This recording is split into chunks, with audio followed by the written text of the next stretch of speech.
Storytelling. It's like fishing, like those boards they put up on barn doors. Gone fishing. O my soul, do not aspire to immortal life, but exhaust the limits of the possible.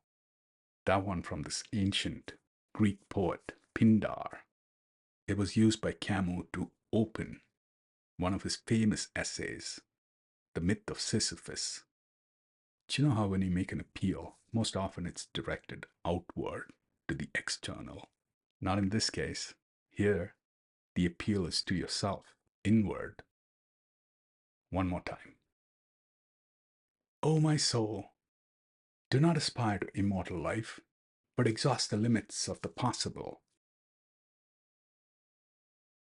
Hey, look who's visiting. It's the Great Blue Heron. Welcome to the old Grizzly Barn Grill Guest House. I'd made a few claims about Albert Camus, one of them presumptuous, I'll admit. I'd said he's a cool guy. You will like him. How would I know? Then some others, which I might attempt to defend, like that. He must have been a kid who had so many questions, so few answers. And it seems to me he turned to classical literature.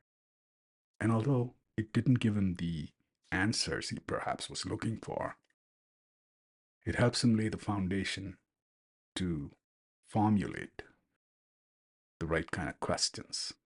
And when the questions are complex and the answers not so apparent, because you couldn't put it to a debate or discussion, for most likely you will lose the thread.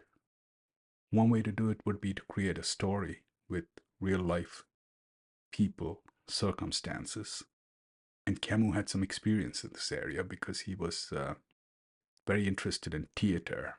He was trying his hand at playwriting, part of a theater group. He's most recognized for one of his very first publications, The Stranger, written in French, titled L'étranger. Enormously popular and still continues to be. It's a petri dish, an experiment. It's set in Algiers during the landscape of Camus' time, and so all of the social, economic, political, cultural ingredients are applicable, and he puts all of these questions to the test.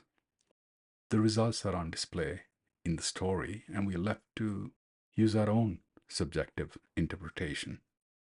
You see, that way it becomes a piece of art. There can be analysis, but no argument. From what we can see, our hero, Meursault, he doesn't make it. He doesn't make the cut. Why? No approval from society on his way of being. At the core of it is this idea of human freedoms. Early in his life, Camus was very interested in sports, particularly soccer. He had aspirations of becoming a professional soccer player, but due to a serious illness, tuberculosis, at the age of 12, I think, almost dies. In fact, the medical community, the doctors, they'd given up on his case. Anyway, this ends his dreams of being a soccer player. This incident has something to do with the character, Meursault, and his attitude towards life. He's a good man, a decent man, a good neighbor, a dependable friend, kind and appreciative in his interactions. He lives alone, just started dating this gal who used to work with him. Her name is Marie. He's employed as a clerk, seems very satisfied with his life. One day, his boss calls him in, says, I'm thinking of expanding our business to Paris, and he wanted to know if Meursault would be interested in moving to Paris. Boss says, for a guy like you, it'll be perfect. You get to travel around and live in Paris. Meursault doesn't give him a direct answer. He says, I'm not unhappy here. There's this interesting back and forth which ends up with the boss telling him, you have no ambition. And Meursault seems surprised at his boss's impertinence and responds, there was a time that I used to be determined, ambitious, but realized it's all out of your control, so what's the point? He tells Marie about this proposal from his boss, and she's surprised. She's confused as to why he would turn it down, but then it's not the first time that she's being confused. Marie and Meursault, they have this beautiful, very simple relationship, very fond of each other. They enjoy each other's company, laughter, playfulness, frolic. Every now and then, when things get into a sentimental mood, she would ask him, "Do you love me?" And he would respond, "It doesn't mean anything."